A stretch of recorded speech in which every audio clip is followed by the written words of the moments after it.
Muito bom dia para você, meu irmão, minha irmã. Nosso evangelho de hoje está em Mateus 5, dos versículos 21 ao 26.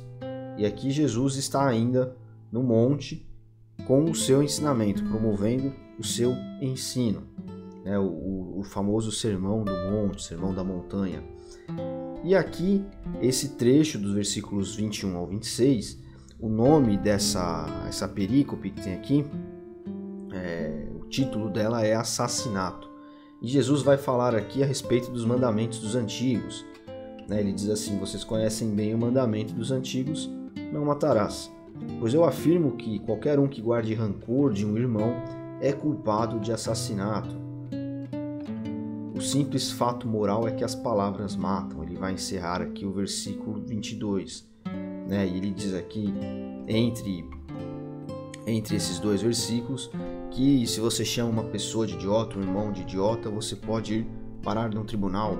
Se chama uma irmã de burra, estará no limiar do inferno, ou seja, está sob condenação. E no 23, é assim que eu quero que vocês se conduzam. Se alguém estiver no local do culto, prestes a fazer a sua oferta, e de repente se lembrar que um amigo tem algum ressentimento contra si, deixe de lado a oferta, saia imediatamente, procure esse amigo e conserte a situação. Depois de fazer isso, volte e ofereça seu culto a Deus. Então, quando nós falamos, alguns domingos atrás, numa reflexão que trouxemos a Ibrave, sobre o jugo de Jesus, nós falamos que o jugo de Jesus, o seu fardo, eles são leves, O ensinamento de Jesus e o peso da sua doutrina, digamos assim, eles são leves se comparados ao que os fariseus, os mestres da lei, os escribas, outros rabinos da época de Jesus exigiam do povo, exigiam das pessoas. Então cada um tinha o seu jugo. O jugo de um em relação ao sábado era caminhar 8 km sem carregar peso, o jugo de outro era andar 2 km, mas carregando peso, enfim. E Jesus vem para dizer: olha, eu não exijo nada disso de vocês. Então o meu ensinamento ele é mais leve, ele é mais suave. Contudo, quando nós olhamos alguns trechos do Evangelho, como este aqui, nós vemos que, na verdade, o ensinamento de Jesus, ele exteriormente ele é mais leve, mas interiormente ele é extremamente mais profundo e mais pesado, até nós podemos dizer. Porque ele vai dizer aqui que o mandamento antigo era: olha, não matarás. Só que eu posso não matar alguém, mas odiar essa pessoa. Não adulterarás, mas eu posso não adulterar, mas ainda assim cobiçar.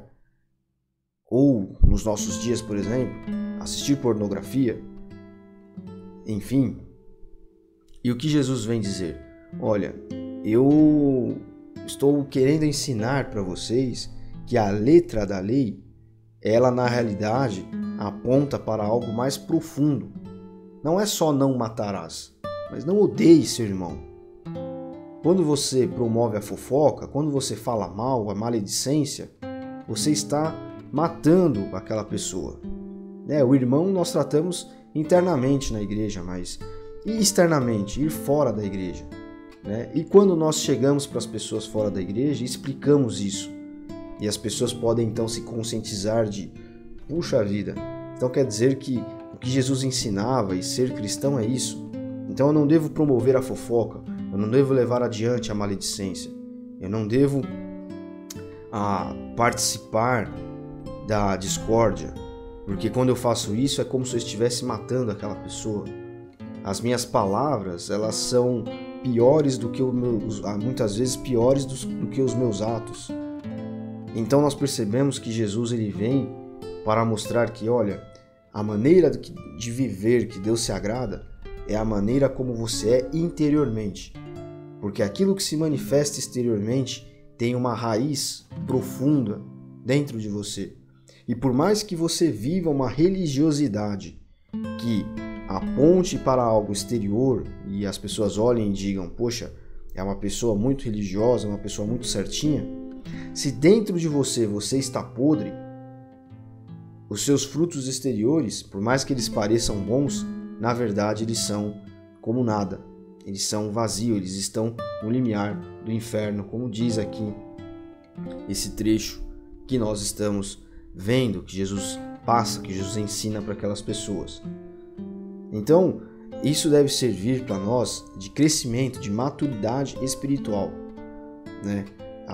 Qualquer ambiente onde a discórdia, a fofoca, a inveja eles prevaleçam, vai acontecer de se tornar um ambiente ruim.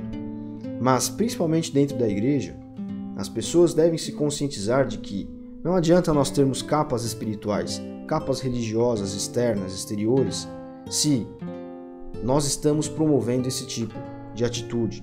Não adianta eu ir a uma celebração, ir a um culto e chorar e cantar e tentar me aproximar de Deus, etc., se eu ainda não consigo liberar perdão para as pessoas, se eu não consigo perdoar o meu irmão que está comigo ali dentro, se eu não consigo perdoar e entender a situação de uma pessoa que me fez algo ruim, e se eu não consigo deixar de carregar esse peso, o meu culto de nada serve. O meu culto não está sendo um culto agradável, de acordo com o que Jesus fala aqui. Então a maturidade cristã, ela passa por isso. Nós temos processos na nossa vida. Nós primeiro nos convertemos, depois que nos convertemos, passamos a ser discipulados, a conhecer um pouco melhor o Evangelho, quem foi Jesus, o que é a salvação, etc, etc, etc, doutrinas da igreja. E, depois disso, nós entramos num processo de santidade, de maturidade espiritual, onde nós precisamos aprender a viver de maneira fraterna dentro da igreja. E precisamos aprender a responder de maneira contracultural, de maneira inversamente proporcional às coisas que nos acontecem fora da igreja. Então, nós precisamos, no nosso crescimento espiritual, entender que precisamos perdoar.